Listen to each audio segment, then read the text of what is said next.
Alright everyone, welcome to PropertyLimBrothers. Now today we're at episode 6 of the Investor series. Today we're going to talk about 2 things that you need to consider when you invest in the property itself for the purpose of probably renting out in the midterm and then exiting when the time is right. Wealth management and Monthly installment at 1.88 how to select the right property to buy. 1 km. 1 km. Yeah, let me check.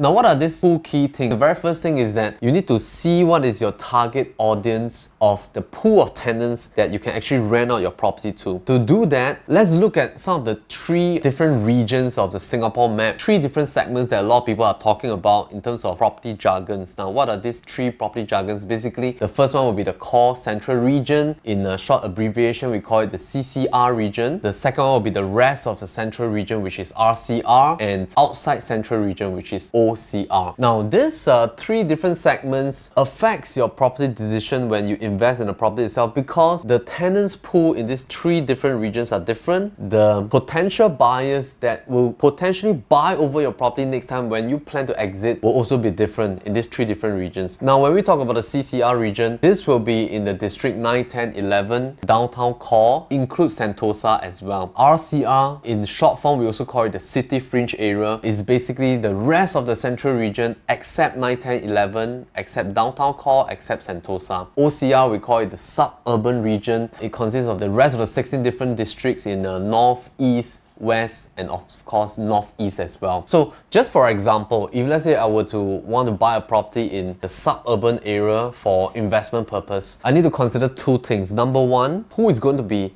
the potential tenant pool that's going to rent this property itself. Number 2, in let's say the midterm, let's say for example in 5 years time, if I want to exit, I want to sell, what is the potential target audience of the buyers pool that is going to potentially buy over this property itself? A hypothetical example, these 2 components, the potential tenant pool, potential buyers pool audience, is going to affect the type and size of property that I'm going to buy into. For example, if this particular suburban estate has a lot of HDB flats in the entire estate itself and I decided to buy a property there, what kind of property and what size of property should I buy? Do I need to consider who is my potential target buyers that is going to buy over? Likelihood in this particular estate with a lot of HDB flats, the potential buyer is going to be a HDB upgrader family. They are husband and wife, 1 to 2 kids, or even 2 to 3 kids. They might need a larger unit, 3-bedder or 4-bedder. So will it then be wise for me to buy something that will allow me to exit in an easier fashion because my potential target audience is a larger pool of HDB upgraders? Or should I then buy another smaller type of configuration? So all these factors affects your decision in the kind of size that you need to buy in a suburban estate. Of course, I'm not saying that smaller size apartments do not give you easier exit strategy. 1 to 2 bedders in suburbans, they still move definitely. But what we're trying to say is that there are different kinds of factors that will affect your decision in the different zonings. If let's say I want to buy something in the city fringe area, what kind of size then should I buy? Should it be a 1-bedder, 2-bedder, or 3-bedder itself? Right, so today what we're going to share is that these 2 different segments, your potential tenants pool, your potential buyer audience, affects your decision right now because you need to plan in advance. If you want to rent out for the next, let's say 5 to 8 years or 10 years, or if you want to exit in the 5-year mark, 6-year mark, or 7-year mark, you need to actually visualize the potential audience in that estate, in that segment itself, in that region, in order to ascertain a right decision here. And that's what we usually cover in our coffee session with our potential clients as well, to advise them accordingly what is the right kind of property and right size of property to invest in. Hope that this episode helps you, and see you on the next episode.